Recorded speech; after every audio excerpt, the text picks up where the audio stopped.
के मतलब उस वृक्ष में 3 ताली बजाना, उसके पैर पड़ना, प्रणाम करना। हे पुष्पराज, हम तुमको प्रणाम करते हैं और हम तुमको लेने के लिए आए हैं। और उसको ऐसे चुनना कि उसके जन बच्चे की हानि ना हो, न उसके पत्ते टूटे, न उसके गर्भ बड़ी डुंडी टूटे, न उस वृक्ष में कोई क्षति होए। इस प्रकार से पुष्प चुनना, बड़े प्यार से पुष्प को तोड़ना, उसको चुनना कहा जाता है। पुष्प चुन लो। भगवान राम गए, पुष्प लेकर के आऊंगा मैं, और जाकर के जिस समय बगिया में प्रवेश होने लगे तो वहां पर माली खड़े थे। बोला, कौन हो तुम?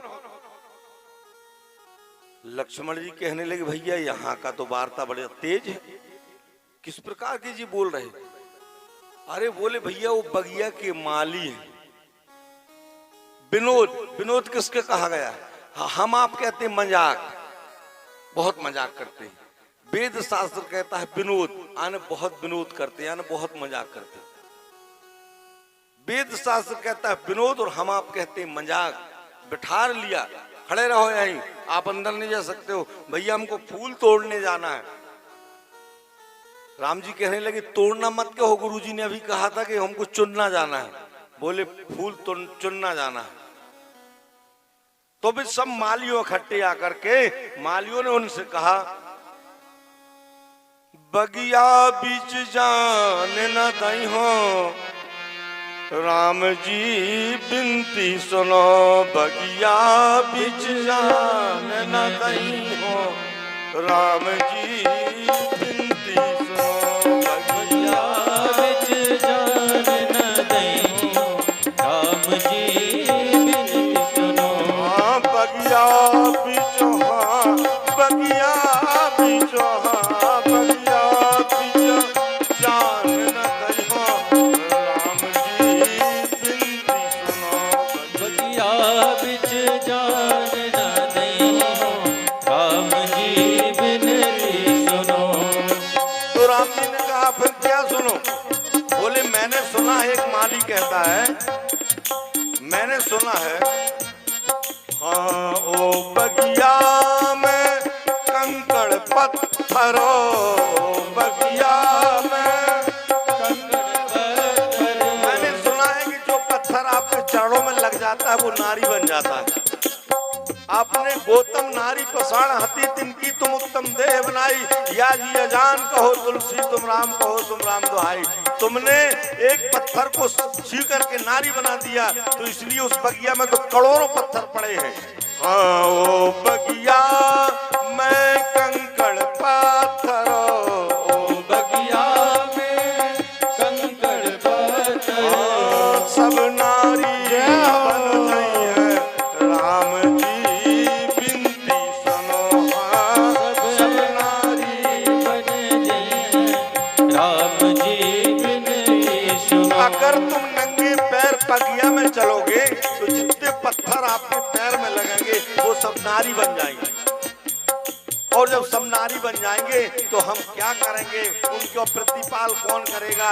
राजा के पास ले जाएंगे, वो भी भगा देगा। हमारा तो दुर्भाग्य हो गया, इसलिए हम बगिया के बीच जाने नहीं देंगे तुम्हें।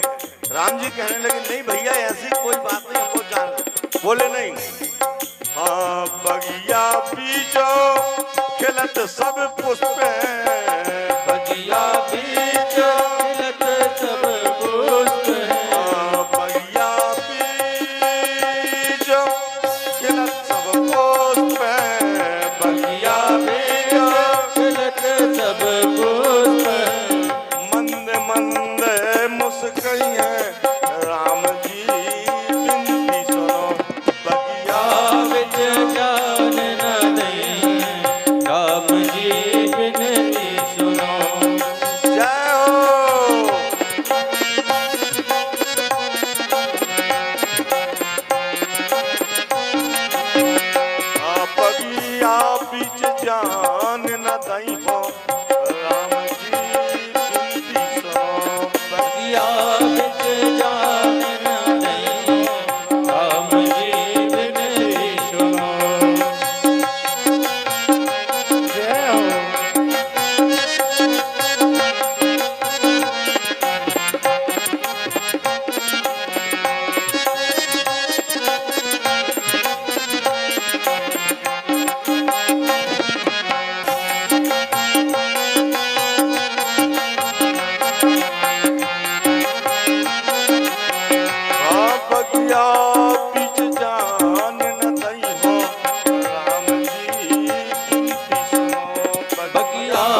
सब मंगल गावे, नर नारी सब मंगल गावे, गीत मनोहर सुनत धावे, गीत मनोहर सुनत धावे, मंद मंद मुस्कैया राम जी बिनती सुनो।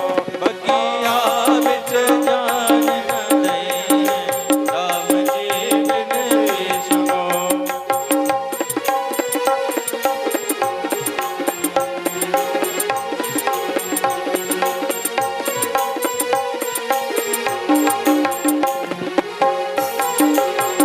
हाँ बगिया बीच जान न दई हो राम जी बिनती सुनो। खग जाने खग ही की भाषा, तासे उमा गुप्त कर रखा। वो नाचने वाला लड़का शुक्ला जी की मौके देखा, शुक्ला जी उसके मौके देखा, शुक्ला जी भी हंसने लगा और वो भी हंसने लगा। हम फौरन समझ गए कि वो इशारा कर रहा हो कि तुम भी उठ जाओ, है ना। वो इशारा कर रहा हो, मतलब उन दोनों के बीच में वार्तालाप हो गई। वो कोई समझ नहीं पाया, लेकिन उसने उसको देखा, उसने उसको देखा, है ना। बोलो बांके बिहारी सरकार की जय हो, सत्य सनातन धर्म की जय हो। आज बड़ा सुंदर पुनीत पावन है और भगवान बड़ी सुंदर बाल चरित्र कथा है, बिल्कुल। ध्यानोति गव्यम मम व्याक्यम। भगवान राम जब जाने लगे तो कहा भैया अब तुम एक काम करो, अंदर ना जाओ, नहीं तुम्हारे पैर में जितने कंकड़ पत्थर फंसेंगे हमारी पूरी अयोध्या में आफत बन जाए। गोस्वामी जी ने कहा ठीक है हम पीछे हो जा रहे, अब तुम आगे जाओ। सो व्यास जी महाराज फिर आगे लेकर के आते कथा की। भगवान कन्हैया को लिया और आकाश मोड़ गई पूतनखा। जब आकाश मुड़ गई तो भगवान कन्हैया कहने लगी ये तो उड़ती चली जाएगी। तो भगवान ने कहा अब वजन रखा जाए। तो भगवान ने अपना रूप वजनदार दिखाया, ऐसा वजनदार दिखाया, ऐसा वजनदार दिखाया कि पूतनखा को पृथ्वी में गिरना पड़ा। पूतनखा ने भी अपना रूप बनाया। 27 योजन का रूप लिखा है भागवत, 27 योजन का रूप बना करके तड़ांग से पृथ्वी पर गिरी। और जैसे पृथ्वी में गिरी तो सब नगरवासियों ने दौड़ा, बोले क्या हो गया क्या हो। जब दौड़ करके आए देखे तो उनके ऊपर भगवान खेल रहे। अब एक छोटा सा बालक और अगर कोई राक्षसी के ऊपर खेले तो उसको वो नहीं होगा कि यार छोटा सा बालक, सबने देखा बोले क्या हो गया क्या हो। बोले कन्हैया किसी ने जाकर के बताया दौड़ करके। बोले आपका कन्हैया उस राक्षसी के ऊपर खेल रहा है। नंदा और सुनंदा दोनों वहां से भागी और दौड़ी यशोदा। नंद आनंद भयो नंदो तिरोहड़ी चाह, महाभागा नंद गोपी। गोपी जितनी थी सब वहां से भागी और दौड़ करके आई। भगवान कन्हैया को उठाया, हृदय से लगा लिया। भागवत कहता 27 चिता बनाए, एक चिता में वो नहीं जल पाई पूतना, तब 27 चिता बनाए। और में एक एक चिता में 2-2 4-4 कुंटल उसके शरीर का अंग काट काट के जलाया। जब वो जली इतनी बड़ी निशाचनी थी और भगवान कन्हैया को उठाया गोद में और भगवान कन्हैया को लेकर के चली। अब घर आई यशोदा मैया ने कहा अब क्या किया जाए, अब तो कुछ सुधार करना पड़ेगा। मेरा कन्हैया तो बहुत उधम कर रहा है। कन्हैया को लिया तो एक ओखली में बांध दिया और ओखली भगवान ने देखा कि मैया गैया लगाने गई है, उसी समय उनने ओखलिया को जाकर के अड़ा दिया खुखेल पर। उससे 2 वृक्ष निकले, उद्धार। बोले महाराज आज हमारा निशाचर रूपी से उद्धार मिल गया। भगवान कन्हैया आगे बढ़े, यशोदा मैया गोपकाओं को बुलाया। बोले काम करो दीपदान करने चलना है। आप लोग करते हैं ना दीपदान? दीपदान करते हो? उठाने जरा हाथ देखें, दीपदान करते। अरे वाह, अरे हमने तो सोचे कि न करत हो तो कर ले। दीपदान बहते हुए पानी में, नर्मदा में या कोई बड़ा तालाब में। दीप ज्योति पार ब्रह्मम दीप ज्योति जनार्दम दीपोम हस्तम पापम संध्या दीपम नमस्ते शुभ करोति कल्याण मरोग्गक सुख संपदम शत्रु बुद्धि विनाशनम। शत्रुओं का विनाश होता है जो दीपदान करता है। दीपदान करना चाहिए। और दीपक को दीप दान भर करो। दीप दान का भी नियम बता देता हूं। दीप दान करना है। आपने, हम आपके घर गए, आपने सूपा में दाल चावल आटा लगाया और हमको दान, केवल आपको दान देना है, वहां वकीली नहीं करना है। गुरुजी जे बेसन आए, जे आटा आए, बेसन की कढ़ी बना लेने और ये आटा की रोटी बना लेने। जो चावल है गुरुजी, चावल भी बना लेने। जब गुरुजी दाल या राहर किया है, मतलब ये वकीली करने की जरूरी नहीं, हमने दान दे दिया। वो जब दीप दान करने जाओ तो केवल दान करना, दीपक को जलाना और ऐसे जल में रख के प्रणाम कर लेना। वो नहीं, कहीं कहीं नहीं देखे ऐसे करते रहते हैं, करते हैं ना, बहुत ध्यान से समझना। वो यहाँ ऐसे दीपक को जबरदस्ती बहाते, जबरदस्ती, वो बहे या ना बहे, हमको केवल दान करना और प्रणाम करना, बस। यशोदा मैया बहुत सी गोपिकाओं को लेकर के यमुना जी गई, वहां दीप दान किया और दान करने के बाद मूलीची ने खंगी, बह रहा है दीप। भगवान कन्हैया दौड़ करके गए, एक झाड़ी में बैठ करके एक लंबी नकड़िया लिया और दीपकों को पकड़ के किनारे कर। यशोदा कहने लगी, सुनंदा, हम दीपक जो दान करते हैं तो दीपक कुछ दूर तक दिखता है, इसके बाद में दिखते नहीं, कहां जाता है, ऐसा लगता है कोई खींच रहा है। जाकर के दौड़ के गए तो भगवान कन्हैया का काम ही लगा था। यशोदा ने जाकर के एक तड़ाका मारा गाल में, भगवान रोने लगे। भगवान ने कहा, मुझे क्यों मारा है आपने? मारने का कारण क्या है? बोले, तू बहते हुए दीपक को क्यों पार लगा रहा है? बोले, मेरा जन्म ही हुआ है कि बहते हुए को पार लगाना। ये बह रहा है इसलिए मेरा जन्म है कि जो डूब रहा है उसको बचाना और जो बह रहा है उसको पकड़ना। बहा क्यों नहीं होता? तुम्हारा काम है दान करना, आपने दान कर दिया, आप उसको जबरदस्ती क्यों धक्का मार रहे हैं कि बह जा, बह जा। जब वो बहने लगा तो मेरा कर्तव्य है कि मैं उसको पकड़ूं जाकर। फिर भी यशोदा नहीं समझ पाई कि बाड़ी कैसा बोल रहा है, नहीं समझ पाई। कन्हैया को मार दिया और जैसे गाल में मारा कन्हैया को, कन्हैया रोने लगे। बहुत सी गोपिकाओं ने कन्हैया को चुपाया, चुप नहीं रहे। कन्हैया ने कहा, कोई बात नहीं मैया, अगर तुमने मुझे मारा है अब मैं ये काम नहीं करूंगा। हाँ बोले, नहीं करना है, हम सब गोपिकाएं बहा रही, तुम पकड़ रहे हो। कन्हैया ने दो पद में कहा है कि मारो मती मैया, मारो मती मैया, कसम करवाए लो, मारो मती मैया, कसम करवाए लो, मारो मती मैया, कसम करवाए लो,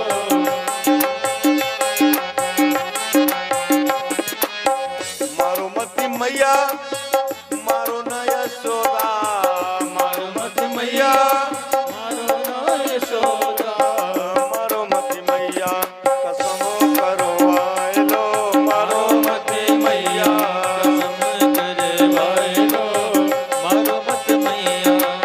कौन की कसम खाएगा तू? हाँ, गोपी की खवा लो चाहे ग्वाला की खवाए लो, गोपी की खवाए लो चाहे ग्वालों की खवाए लो, हाँ, गोपी की खवा लो चाहे ग्वाला की खवाए लो, गोपी की खवाए लो चाहे ग्वालों की खवाए लो। नंद बाबा के आगे, नंद बाबा के आगे चाहे खाड़ो करवाए लो, मारो मती मैया, कसम करवाए लो, मारो मत मैया, कसम करवाए लो, मारो मत मैया।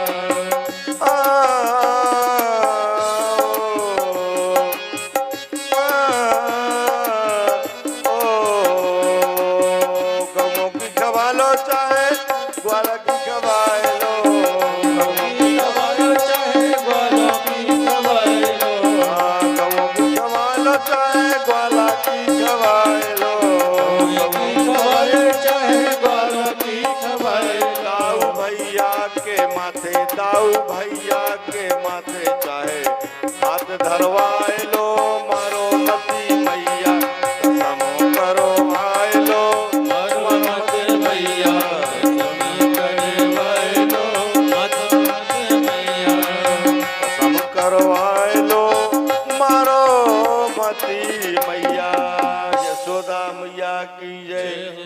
कृष्ण कहने लगे मैया अब ऐसा दोबारा कभी नहीं होगा, लेकिन मैं ईमान से कहता हूँ कसम करवा लो। भगवान ने कहा कसम मैं खाता हूँ गौओं की, ग्वालों की, गोपिकाओं की, लेकिन मैं ऐसा नहीं हूँ। लेकिन तुम भी ऐसा न करना कि तुम बहाना, किसी को जबरदस्ती मत ढकेलना। आपने दान कर दिया, केवल आपका काम है दान करना, अब वो बहे या ना बहे उसका काम।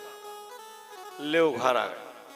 भगवान श्री श्याम सुंदर बड़े मधुर ध्वनि से बंसी लिए, गोप ग्वालों की टोली बनाए इनने। भरन को पेट तो पशु भी पेट भरते हैं, जो बंदे बांट कर खाए उसे इंसान कहते हैं। चार के बीच में जो बैठ जाए, चार के बीच में जो माता बैठे, माता को देख के माताओं को हर्ष होना चाहिए, भक्तों को देख करके भक्तों को हर्ष होना चाहिए। ऐसा बनाओ। मुख का स्वाद जब बोलने पे बोल निकले, और देही का स्वाद जब निरोग काया पाइए, और भोजन का स्वाद जब औरों को खिलाइए, इतनो स्वाद जब जानत हो कैसे ना, बाणी को स्वाद जब बोलने पर बोल निकले। देही का स्वाद आप लेते हो, हमारा देही सुंदर है, हमने खूब चकाचक पाउडर इसनु लगाया है, खूब श्रृंगार किया है, और अगर पेट में दर्द है तो पाउडर इसनु कछु न करेगा। अगर कमर में दर्द है खूब पाउडर लगा लिया 1 कुंटल मुंह में, और कह रहे जीजी खड़ी हो, जीजी खड़ी नहीं हो पा रही है, अरे खड़ी हो रही बहन कमर बहुत। अब वो का कर है मुंह को पाउडर जब बता।